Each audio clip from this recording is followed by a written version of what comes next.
Colour Inkjet Printing Masterclass. Now this is the 5th lesson in a series of 6. The overall title of the course is Inkjet Printing Masterclass, and this is the 5th lesson called Colour Inkjet Printing Masterclass. This is section 5, very advanced colour techniques. Now let's go to where we need to be. I very occasionally meet a colour inkjet print worker who seems to have an almost magical ability to be able to create high-end photographic prints that exhibit a higher level of authenticity, fidelity, purity and tonal detail that the rest of us mere mortal print workers just don't seem to be able to get. Over the years, I think I've figured out a few main features of their very special colour printing talent. I've been very privileged over the years. I've been able to look in to some of the very, very great colour print workers of our age. I'm based just outside London, and I do get to see these fabulous techniques at first hand. Now they really know exactly what print appearance they want. Now I can't teach you this. You're going to have to learn for yourself, and it may take some time. I suggest that you observe the amazing prints by the greatest print workers of our age and what went before. My personal heroes are Ansel Adams and Faye Godwin and a few others, of course. Now whenever you get the chance, don't just view the print on the monitor like we're doing here. We've got an idea it's fabulous, we're not certain. Whenever you possibly can, go to a gallery, go to a show, try to view these prints, try to view the original prints firsthand in good light. Then you're going to see the difference between what we've been all producing over the years and what our great heroes are capable of producing. We need to set ourselves a standard way above what we're achieving right now. Now, we have to learn to have eyes to see the differences between a digital photographic print and a truly great photographic print that just happens to have been created by a digital process. You see the difference there? Once you recognised your desired look, which you wish to emulate, you're ready to start to edit your print output in a totally new way. Now, when I say print output, I really mean digital images that are coming in to your editing studio. So all the images that are coming into Photoshop or Lightroom or Aperture or Elements, all these images that are coming in from your camera, from your scanner, from other sources, you need to know, you need to get this feeling of being able to edit it in a totally new way. And I hope to be able to get this feeling across to you over the next few minutes. Now, there are two sayings in the world of modern digital photographic printing which I particularly like. And it forms the basis of this very important part of the lesson.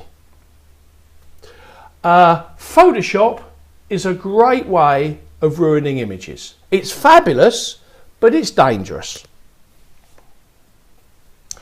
And I killed my print with the help of my monitor. So my monitor deceived me. Those are the two main issues that we need to get to grips with. Let's explain these two pretty controversial statements. Photoshop is a great way to ruin images. Back in 1990, Thomas and John Knoll, who developed a fledgling program called Image Pro, these are the two brothers here. I should give them a bit of respect. I shouldn't sit in front of them, but I have to. Who developed a fledgling program called Image Pro a few years earlier, had their creation modified and marketed under a completely new name, Photoshop 1.0. The killer improvement which enabled Photoshop to take off was the introduction of layers from version 3.0. I think I started at around Photoshop 2.5. That gives you an indication of when I came in from darkroom to digital. Originally a Mac-only application, once Adobe took over the distribution under license from the Knoll brothers and encouraged the development of a PC version, photographers really started to adopt this application as their own special product, helped by the fact that the nearest competitor program, Color Studio, was nearly twice as much at just around $2,000. You think of how much that was all those years ago. Photoshop evolved into the present day extremely powerful program which, when used extremely sparingly and carefully, has the capability of enhancing and even repairing our images.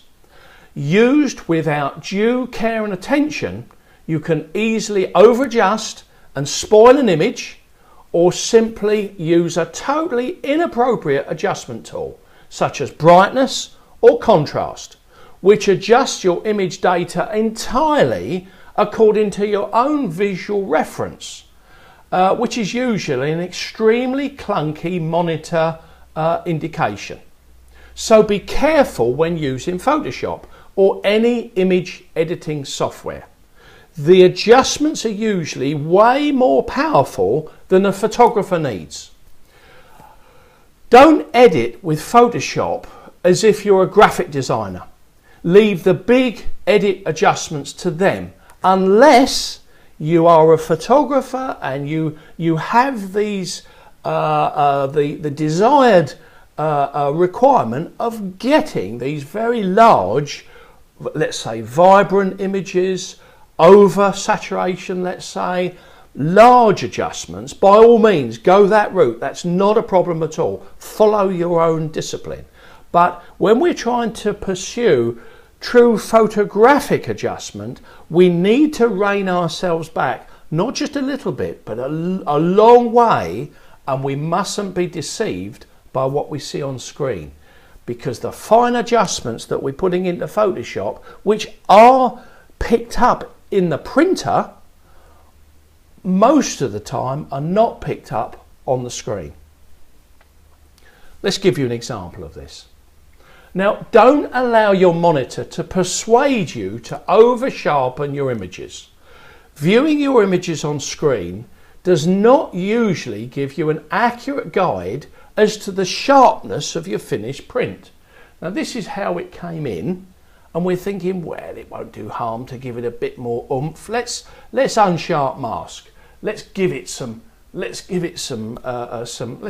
welly. Now, not a bad idea is to assume that your images don't need sharpening. Before we actually came to this point, there was a fair bit of in-house sharpening being done, no doubt, in the camera software itself. A lot of cameras do a little bit of sharpening because the process of capturing onto a little CCD inside the camera tends to soften the original image slightly. So a lot of cameras, both high-end and standard digital cameras, tend to build in what they consider to be just the right amount of sharpening to compensate. So we ought to give them a little bit of respect for what they're doing. Assume that your images don't need sharpening until you view your test print. How about that for controversial? I see many digital prints that have been unsharp masked to within an inch of their life. They have an awful digital feel to the print, no depth of focus, in fact no depth at all. Almost like looking at a TV screen image, which, let's face it, this is what this is. Try to avoid sharpening unless the final print shows that the image is too soft.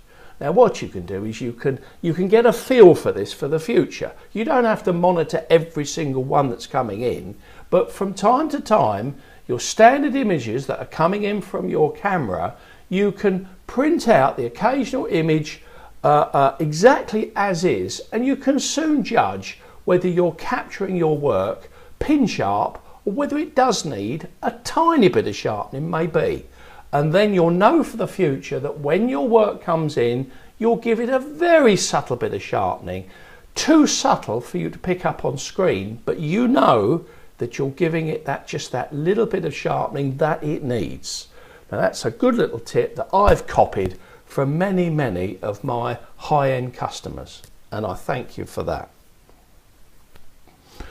Now, little saying here, great digital print workers use baby steps in Photoshop, usually too small to show up on screen. Pretty self-evident. I adjust my images until they look good on my screen, but what if my monitor is telling lies? Now this is the second outrageous statement that I've just given you. I've killed my print with the help of my monitor. Now this alludes to what I've just said. If you rely on your computer monitor to tell you how much to apply a particular adjustment in Photoshop, you are assuming that your monitor gives you an infinitely precise indication of your applied adjustment. It doesn't. We all know it doesn't. How many times have we adjusted in Photoshop and you think, well, I haven't seen much of a change, I'll push it a little bit further until I do see a change. This is a little bit of a feedback loop that we really shouldn't fall. We shouldn't follow this. Now this outrageous statement that I'm saying to you applies to every single computer monitor ever made up to this point. I personally know of no monitor that's out there that responds to incredibly fine, delicate adjustments in the way that your own desktop or wide format inkjet printer does pick up. This can change in the future. There may be screens coming up, or let's face it, there may be screens out there that I don't know about. But at the present, to my knowledge, this is what dominates the advanced colour printing techniques section here. Now how about this? Now in print form, this is a fantastic colour print. You've got range, you've got a good rich black, you've got a beautiful white of the paper. This image was taken by Mike Harvey Penton. He only uses Marriott professional papers. We only ever buy from Germany, from the finest mills. So hopefully we've eliminated the possibility of any nasty paper coming into our range. We only buy the best and we package it in the best possible way. So we've got here fantastic range of ultimate density, but also we've got a very nice treatment of all of the two extremities here, where we've got the shadow detail, we've got the highlight detail, everything's being seen. And when you see this print for yourself under a correct light, it looks amazing, absolutely amazing. Now in this section, very advanced colour printing techniques, I will ask you to accept that the purest, cleanest, most accurate print rendering of your correctly captured image is likely to be that which is produced without any alterations at all, printed straight to your custom profiled inkjet printer using professional photographic inks and professional photographic paper. So you've got everything coming together. You've got the fabulous inks which graduate beautifully, give you your extremities. You've got the fabulous photographic paper with the coatings that allow the ink to perform. And of course, you've got a recent custom profile that for your printer that you've checked, and you check regularly on a well, a lot of studios I know check their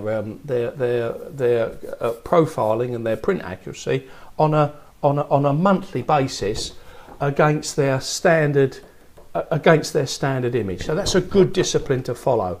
Always check your print accuracy, and if it isn't accurate, just get it reprofiled. The profiling equipment nowadays that most ink and paper suppliers have are way more efficient than we used to work with, and I can do a high-end custom profile in about 8 minutes. It's very quick, and it's no drama to do it. While that's going on in one side of the studio, we can be doing other things in the other side, so it's not a problem at all. Now, as far as the three things coming together, that's a custom profiled printer, fabulous ink, fabulous paper. You do need to have fabulous input, of course. Now, assuming that you've got fabulous input, you should be able to have a starting point from which you can enhance your image in a very subtle way. There shouldn't be any reason why you have to really start bashing a fabulous image with a lot of Photoshop unless you want to apply certain effects. And if you're into effects, that's fine. Not a problem at all. We could turn this into an oil painting, we could turn this into a litho, we could turn it into a charcoal effect. Photoshop has got fabulous filters that can work. Again, I would suggest that you apply your filters and check the effect on the print output. If you're going to change this into a watercolor, let's say, probably not an appropriate image to turn into a watercolor, but let's say we were going to turn an image into a watercolor, not a bad idea would be to apply the filter as subtly as you can, bring down the effect, print out a section just to see, wait a minute, that's pretty good, that's okay. We'll go with that, let's say. Don't trust the monitor too much. Always do a little test print if you've got time and if you can justify it, of course. Now, if you disagree with this statement, let's build a bridge between our 2 points of view as far as the monitor and Photoshop is concerned. Let's see if we can check it. Now, once you've produced a first off proof print on the inkjet paper that you intend producing the final print, now it's useless to print test prints on a different paper to the final product. So if you're going to do the print on a 300 gram pearl, let's say, it's no good getting a lower level paper and printing the test print. You've really got to make sure that you're using the test print papers should be exactly the same paper as the final print, because your profiling suits that particular paper. Now, once you've produced the final, this test print, you should view the print in a correct viewing light and carefully analyse your current finished print. Now, that's me looking at this print under a very nice viewer. Now, this viewer is around, I'd say about $600, about £400 or £500. Reason it's so expensive is got a variable adjustment there for intensity. It's nice to be able to view to dim down the intensity of the light without changing the colour temperature, and that does cost money. A viewer like this without that probably saves you about $200. If you don't want to run to something as expensive as this, you can always have, there are plenty of very good quality daylight lights available from about $50 upwards, something like that, about 40 or 50 pounds. So do view your print carefully in the correct light. Now, once you look at your test print under your correct light, take a few notes as to the likely changes you feel you will need to be applied to this print. Just take a few notes. In a high production environment with time restrictions, you would then apply changes in Photoshop according to your own past history of successful adjustments, which you will no doubt be extremely subtle and small, maybe curves or levels, colour or density, selected tonal adjustments, or a simultaneous combination. Once you get the hang of what works in the print, you can actually put a couple of adjustments together, apply them, and then go ahead with the print. Now, these adjustments, based on your past experience, are likely to be so small and subtle that you won't see the effects of the adjustments on screen. Print out your number 2 test print and make another decision on any more adjustments required, or perhaps you will need to step back to your previous level of adjustment. So it's easy, just undo the edit. Specific Photoshop adjustments will be covered in section 10. Now remember, I've told you before, this isn't a Photoshop tutorial, but we give you access to a huge library of very, very good quality Photoshop tutorials that are absolutely tailored for the enthusiast photographer and also for the professional photographer. These will take you to a very high-end standard, as high as you want to go. Now, specific Photoshop adjustments are covered in our last section, section 10, in the excellent training tutorial in www.lynda.com library, Inkjet Printing for Photographers by Ben Long. That's a good place to start. And if you go to lynda.com, you can actually review the start of Ben's course free of charge. You don't have to pay anything to sort of review it. And then after you think, well, wait a minute, this is something special, this is good training, you pay about, I think it's about $20 a month or something like that. And you only have to subscribe for a month, and then you get access to the entire library. If you have the luxury of extended time allocation to your print job, you may apply your changes individually. Let's say density first, then review the test print. Then maybe a selective colour, very subtly remember, and then review a test print, and so on. Now, this advanced method, where you apply a very small adjustment, then view the resultant print, is not a fixed, set in stone workflow. What I intend you to do is to initially apply ridiculously small adjustments, so small that you think to yourself, well, surely I could not possibly have made any change to the image.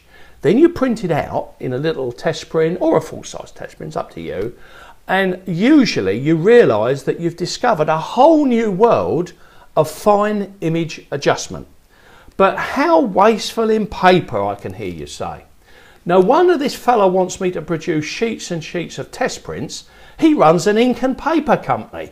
Now, I don't actually want you to do this at all. I don't mean for you to do this in the future all the time. Initially, yes, you're going to have to go through a fair bit of inkjet paper and a bit of expensive ink.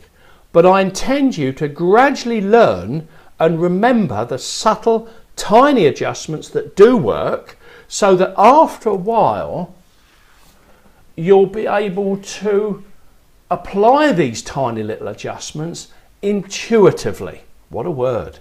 So instead of just blindly following what the screen tells you, you're going to start to develop this sixth sense, this intuition. Here's a list that might help you. I advise, these are only opinions incidentally, don't think that this fellow is the absolute, this is where the wisdom comes, he's right, you've got to follow him. This is just opinions, and these are feelings from my years and years and years of there's a lot of experience there obviously, but it's just what I've picked up over the years. So here's the list. Always print the first as is test print, and this could eventually be a smaller size print, say a quarter of your final print, or even print out a small scale section of your image but printed to a quarter page. Make sure it's unedited. That means it comes straight from the camera. You've done nothing in Photoshop. Just see what your camera has captured. View your test print. Make your subtle adjustment decisions, and it's not a bad idea to write them down. I like to write them down in pencil and I have a little rubber by the side of me, because remember, we'll go forward and we may want to come back a little bit. That's where the rubber comes in, to sort of rub out your false path. You may have gone down a path that actually instead of enhancing the image, you're starting to destroy the image. So you step backwards. You apply your tiny changes and you trust that your past history of successful enhancements work. So we're starting to get this idea of applying small adjustments intuitively. We print our final full-size print, and we notice that while all these little adjustments are going on and we're getting to our final print, we're noticing that hardly any perceptual changes, any perceptible changes in your monitor, it's hardly anything going on. So that should reinforce this idea of coming away from using Photoshop guided by the monitor as if we're graphic artists or signage people or advertising studio people. We're photographers. We're enhancing very subtly the colours and the tones that we're working with, and that's it. The photographic printer's meaning of life. The one pearl of wisdom that I have for you: don't trust your monitor, feel the force.